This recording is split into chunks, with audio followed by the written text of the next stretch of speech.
Cosmic Girl 101 signing on for the Gemini Rising Astrology for the month of July 2024. Gemini, we're going to talk about the outer planets first and where they're transiting and what houses they are transiting in for you.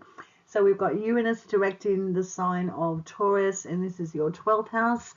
And Uranus goes into retrograde on September 1st. Jupiter is in the sign of Gemini, your rising sign, direct in motion, your first house, and goes into a retrograde on October 9.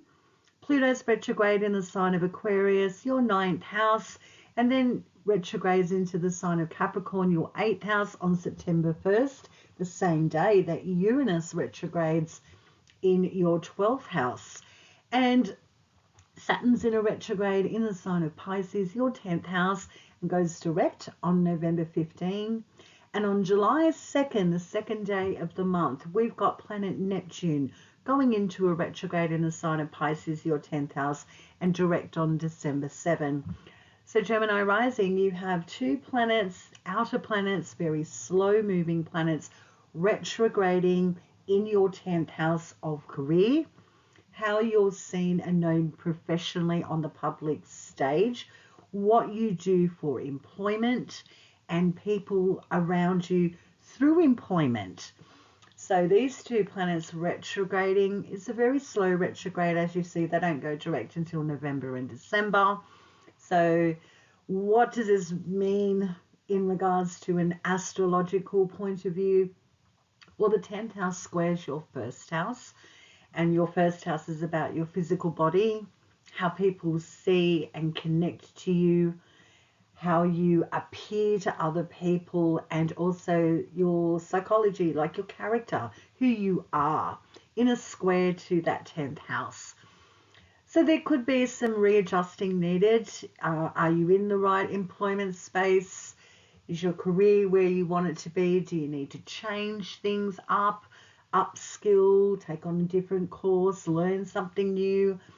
Possibly could be grating on you. There's some sort of tension or conflict when you have a square aspect from your first house to your 10th house. These are angular places in your chart, Gemini rising, so it's significant and going to be very important for you to use these retrograde transits with the outer planets being Saturn and Neptune, in as much as if you can use a planet, but take the opportunity to get in touch with what makes you feel good in regards to your work and employment and what you do in the public space. Now on to the moon cycles for the month of July. On the 5th of July, there's a new moon occurring in the sign of Cancer. And this is the moon's domicile sign, so it's very comfortable in the sign of Cancer. And broadly speaking, the moon can do moon things quite organically. And for you, Gemini rising, this new moon is in your second house of assets, your resources, things that you have accumulated or accumulate that provides a sense of security. It's like where you invest to create stability for your future self, or just feel like you're in line with what you do.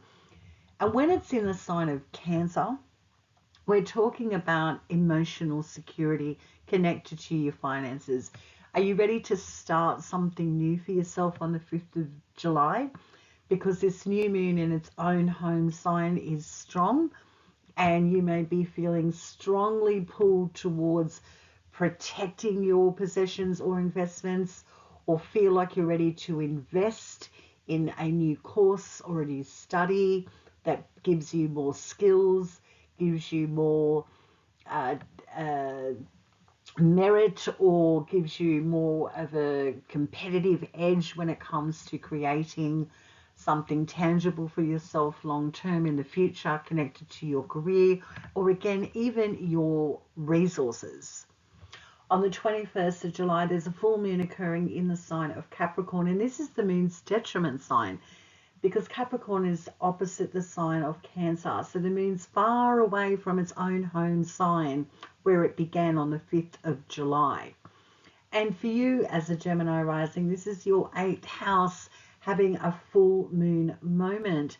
And the ruling planet of Capricorn is Saturn, which is currently co-present with Neptune retrograding in your 10th house in a sextile to the full moon. So we'll take it. It's a helpful aspect.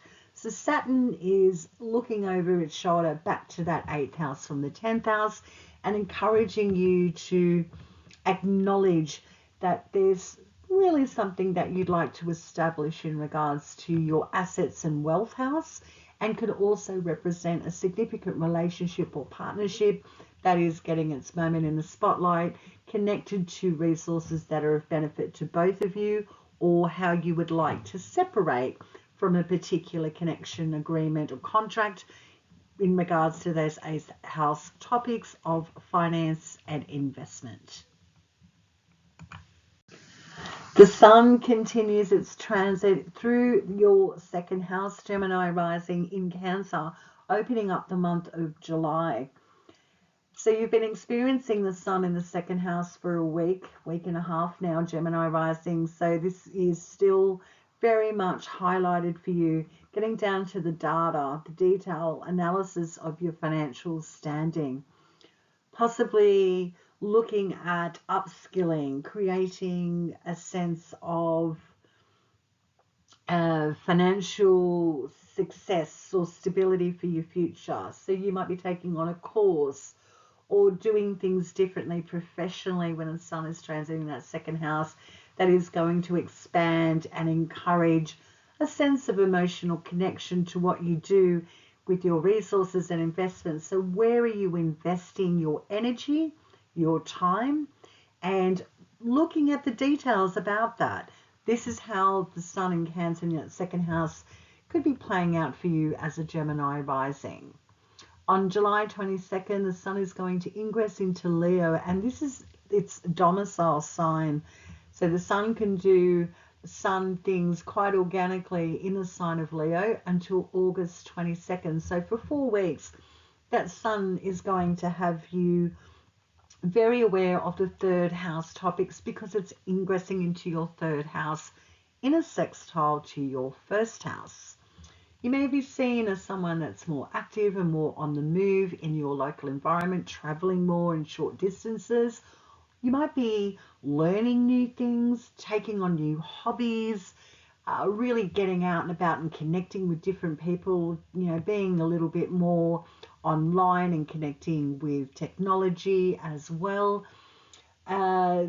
Not that Gemini risings are known for not being social and wearing many hats and having lots of different interests and relationships and communication, but there's almost like an injection of life force when the sun in its home sign of Leo is transiting here, that 3rd house for you as a Gemini rising. I think you'll really enjoy this transit. If you need to balance out your time with others or take a mental break, please do so, because that sun is very strong in its home sign of Leo and your 3rd house, which is a very busy place indeed. Now on to your personal planet, Mercury as a Gemini rising. Mercury is your lord of the chart. So wherever Mercury is transiting and what house it's transiting in, it's going to be significant to you as a Gemini rising. Mercury is transiting in the sign of Cancer, your 2nd house, has been for a little while. And on July 2nd, we have Mercury, your ruling planet, ingressing into the sign of Leo, your 3rd house. And this is where you have a lot of activity, again, connected with your mental space, learning more, being more diverse and open to communication, short distance traveling, and interacting through technology, media, writing, publishing, learning, teaching. So things are starting to expand for you and open up. You might have a surge of mental energy, or you might be learning a lot more when Mercury is transiting through that 3rd house in the sign of Leo. On the 8th of July, Mercury is sextiling Jupiter, which is currently transiting in Gemini, your first house. So this day could see you trying to create more structure and order connected to you and how you spend your time on a day-to-day basis. But because it's a sextile, it looks like it's going to be easier to create more harmony for you and how you integrate with others. The 21st of July, Mercury is going to square Uranus and Taurus, your 12th house, from the 3rd house. This is also the day of the full moon, and that full moon has a lot of different aspects on this day. So take note of that, because a full moon is always a charged day regardless. Yet other planets are doing other things and making other aspects as well that could amplify emotional responses. So Mercury squaring Uranus and Taurus from the 3rd house to the 12th house. We're looking at two planets that are similar in as much as the ability to change on a dime. Uranus can change quite quickly and do things very in an acute, peculiar, odd way. And your ruling planet Mercury is very adaptable. But in a square aspect on this day, Mercury and Uranus, something's not lining up. And it could very well have you mentally drained, something from behind the scenes or from your past, or things that have been concealed could be surfaced on this day that could throw you off and make you feel unsettled. Forewarned is forearmed. A tricky day with the full moon as well, Gemini rising. All rising signs do not get out of the day of the 21st of July. You will not be the only one experiencing some form of tension or disruption, because we are all here in it together, and this full moon day is going to be experienced differently for all of us.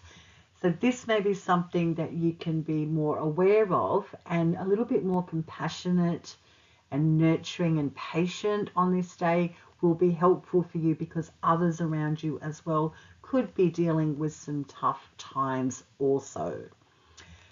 July 25, we see your ruling planet Mercury ingressing into its other home sign of Virgo, and Mercury here is exalted and in domicile in the sign of Virgo up until the 4th of August, and this is your 4th house, Gemini rising.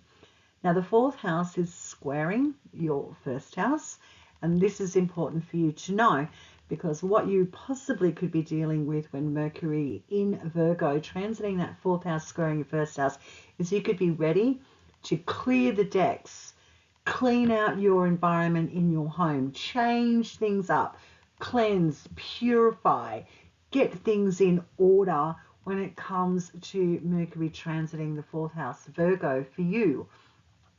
And the conflict and tension here in a square aspect to your 1st house is the house is busier, things are going on in your family that need your attention, or you may be trying to do you, but there's something going on in your environment that needs to be changed, and that strong Mercury in Virgo can have you torn or feeling like you just need to get on top of your sense of sanctuary, peace and harm in your environment and what you call home. Planet Venus is transiting in Cancer, your 2nd house, which we've already been discussing. And Venus, well, this planet is connected to partnership, relationship, connections and integration, and also about enjoyment and pleasure. On the 8th of July, Venus is sextiling Uranus in Taurus, your 12th house, which is Venus's home sign. So we like this in as much as from an astrological perspective, because a sextile is Venusian in nature anyway, and Venus sextiling Uranus is a pleasant reveal. So enjoy the day on the 8th of July. On the 11th of July to August 4th, Venus is going to be transiting in the sign of Leo, your 3rd house. So now Venus is joining the 3rd house party. So there's, as you can see with this report, your third house is going to be activated strongly. Now, Venus here can have you enjoying relationships and connecting with different people, understanding the need to possibly spend money on the third house topics, being short distance travel, modes of transport, education, communication, teaching, reading, writing, technology. This is what you could experience when Venus is transiting here in that third house as well. Yet Venus in the sign of Leo, your third house, Venus is really enjoying being more public and interacting, really feeling very sassy and brave and bold in the sign of Leo. So you could be connecting with people that have these characteristics, or you could be feeling a little bit more sassier at this time when Venus is transiting in Leo, your third house. On the 21st of July, the day of that full moon, as I've been saying, there's a lot going on the day of the full moon, Gemini rising. Venus is sextiling Jupiter in Gemini, your first house, and these are known as the two benefics, Venus and Jupiter. And coming into a sextile is awesome. This is where you can really feel like you're motoring. Things seem to be, tracking along quite nicely. So you don't upset the apple cart if you don't need to. Know that things are, pretty easy going between these two planets connected to your first house and your third house, even though that full moon might be contradicting in nature to how things are actually tracking along on your day-to-day basis connected to you. So we'll take the good with the bad because that is the wisdom of the planets. Mars, well, this planet is currently transiting in Taurus in its detriment sign, your 12th house. So how has Mars been for you as a Gemini rising transiting in your 12th house? Only you know, you're the expert in you, Gemini rising. Mars connected to conflict, taking action, being very assertive, being very brave and bold in those 12th house topics of things behind the scenes and things that really aren't publicly known by others. So your experience with Mars in the 12th would be very personal. And in being in detriment, Mars also could have you very much aware, Gemini rising, that things are a little bit easier and not so rambunctious possibly when Mars isn't as strong in that Taurus. So you might have had an easier time with the 12th house topics as a Gemini rising. On the 15th, Mars is conjuncting Uranus. Now, I've done a separate video on the Cosmic Girl 101 YouTube channel about this conjunction on the 15th of July 2024. You may want to go back and listen to that because it's all about this conjunction only. So in short for you as a Gemini rising, Mars conjuncting Uranus in your 12th house, well, you're ready to begin something that's going to take a long time to complete, but got the gusto to do it. So that's quite beneficial for you as a Gemini rising. On the 20th of July, Mars is going to be leaving Taurus, your 12th house. You might say, yay, good riddance. I'm ready to do something different or change things up. And it's ingressing into Gemini till September 4th, your first house. When you're having Mars in your first house of Gemini, Gemini rising, Mercury sign, activation, all systems go, being mentally adept, quick, acute with your words, your actions, and your physical body. There's an injection of life force here when Mars is around in your first house. And you may be also seen as someone who's a mover and shaker and no BS and just wants to get down to the nitty gritty and be more strategic with your own individual energy and direction. You know what you're doing when Mars is in your first house as a Gemini rising, indeed. And others will be very aware of your strength. On the 21st of July, again, the same day as that full moon, Mars is trining retrograde Pluto in Aquarius, which is your 9th house. And Gemini rising, the trine aspect is beneficial for you. So what's beneficial on this day when Mars is connecting with Pluto in Aquarius? Your 9th house, well, fantastic for international connections, international travel, taking action or starting a new course. This could be through university, higher education. You could be ready to take action, sign on the dotted line. Also, you could be ready to really tap into the spiritual connections of your own experience. Like, what do you believe in, your beliefs? You could be ready to change things up with that part or dimensions of your experience, or just feeling like you're connecting with people differently in regards to the spiritual aspects of your life. Mars trining the first house may also have you very ready to activate any legal procedures that you might feel need your attention. Mars can help you because it is in your first house, trining the ninth house. If you need to take some sort of formal legal action, this will be helpful when you've got this trine aspect on this day, the 21st of July, the same day as that full moon. The 25th of July, we see the Sun in Leo, which is very happy, as we know, your third house, sextiling Mars and Gemini, your first house. This is great. This is where you can really take some action connected to your physical body, your local environment, what you're doing in regards to communication with other people. You may be ready to start and initiate some sort of movement through communication, education, technology, your vehicle, your local space, things that you connect with all the time. This is the day where you get an injection of let's go, let's take some affirmative action. I think it's a favorable day for you, Gemini Rising, on the 25th of July. Cosmic Girl 101 signing off. I trust you have a fabulous month of July 2024, Gemini Rising. Thanks for listening in, and I'll catch you next time.